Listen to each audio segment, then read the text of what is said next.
One of the most important things you can do to support your VA claim is to submit a personal statement.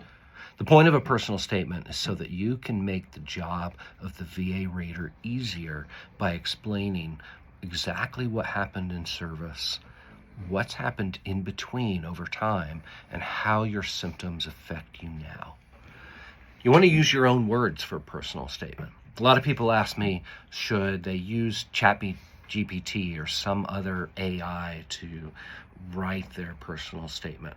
I don't recommend it because VA's looking for what you have to say about your claim. If it's written by, some type of AI, it doesn't read true. And it's important to establish the credibility of your claim by explaining it exactly the way you normally talk and write. Now, you want to structure your statement effectively. So I usually tell people to write it in 3 parts, just 3 paragraphs. Your first paragraph should explain exactly what happened in service. For example, you were in a combat situation and you saw some traumatic thing, or you were working as a mechanic and you fell off a tank and broke your leg. Whatever it was that happened in service, you want to explain it. The second thing you want to write is how it affects you today.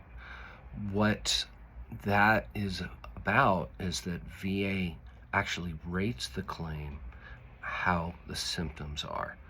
For example, if your knee was injured and you can only walk 50 feet without a cane, and you fall down a lot, something like that. If you have a PTSD claim, you want to talk about what your worst day is like, how the anxiety affects you, whether or not you lose sleep, if you get migraines, stress, if you have to take off work a lot of time.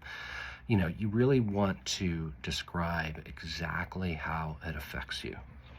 And then the third thing is you want to tie it up over the time since you served in the military.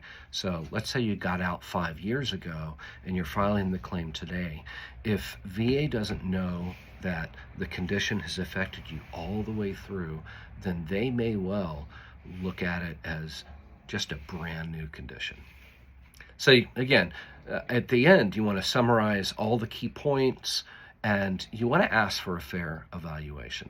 Remember, the law says that the VA is supposed to give you, the veteran, the benefit of the doubt. I suggest you be specific. You don't want to say, you have a lot of pain. You want to say something like you experience sharp shooting pains in your lower back, and that pain radiates down to your right foot, or you have 3 panic attacks every week, or you wake up 4 times a night. You want to really make it clear. You want to talk about if you're missing work for your condition. If you have migraines, make sure they know that when those migraines come, you have to go sleep, you have to, whatever it is, you have to do to make it bearable. And finally, you want to be honest. It's really important not to exaggerate, especially if your medical records don't support it. So the last thing you want to do here is you want to reach out to family and friends. If they've witnessed your symptoms, ask them if they'll submit a statement. You want to consider getting a letter from your doctor that explains how, again, your condition affects you. And I think it's a good idea if you can find in your medical records, if you have your service treatment records, you can say, I went to sick call on these specific dates. And you can do the same thing for your VA medical records or for any private medical records that you submit. And finally, get somebody to take a look at it. Make sure they read over it, look for spelling and grammar, any missing or incorrect details. Make sure it's consistent with your medical records and other documentation.